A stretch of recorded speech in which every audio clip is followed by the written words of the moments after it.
Sebut siapa?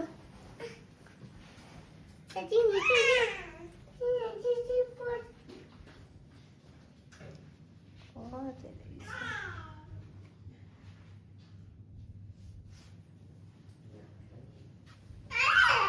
bilik.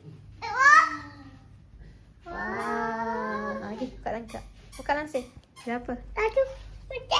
Oh, cerahnya. Wah, dekat dataran pahlawan. Inilah.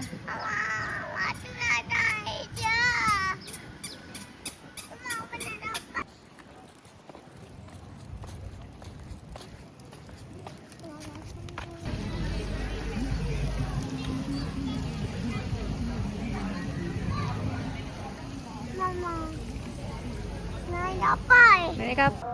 Ini ada suruh lelaki perempuan pak. Ha? Ada tanda semua. Okey.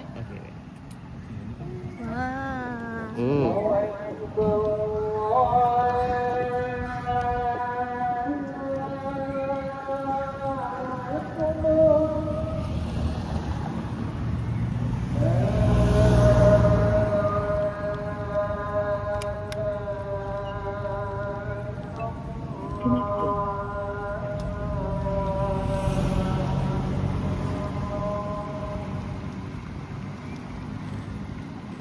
Yang kicir air tadi bang ini bang. Kicir air tak ada lagi dah bang. Ini kicir air dia. Nanti kita teruskan kita lalu belakang sungai River Cruise bang.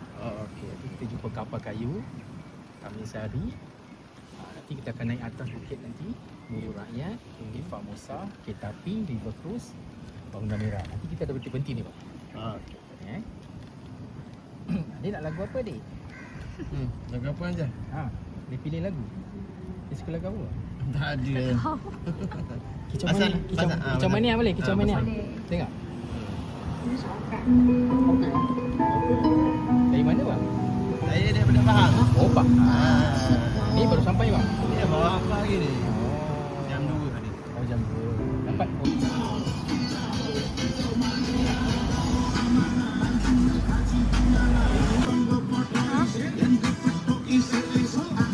Ini semua tutup bang. Hari tutup, besok buka. Oh, Senin tutup semua.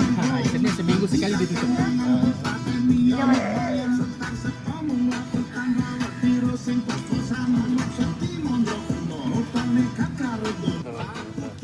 Kurang hujan sebenarnya.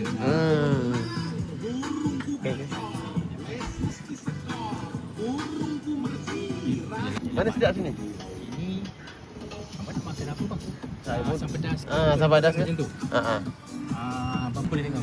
Baik. Dia start pukul 6 sampai 2 pagi bang. Kedai dia start. Tapi lebih kurangnya abang kena bawa kereta, lebih kurang dalam 7 minit dah sampai.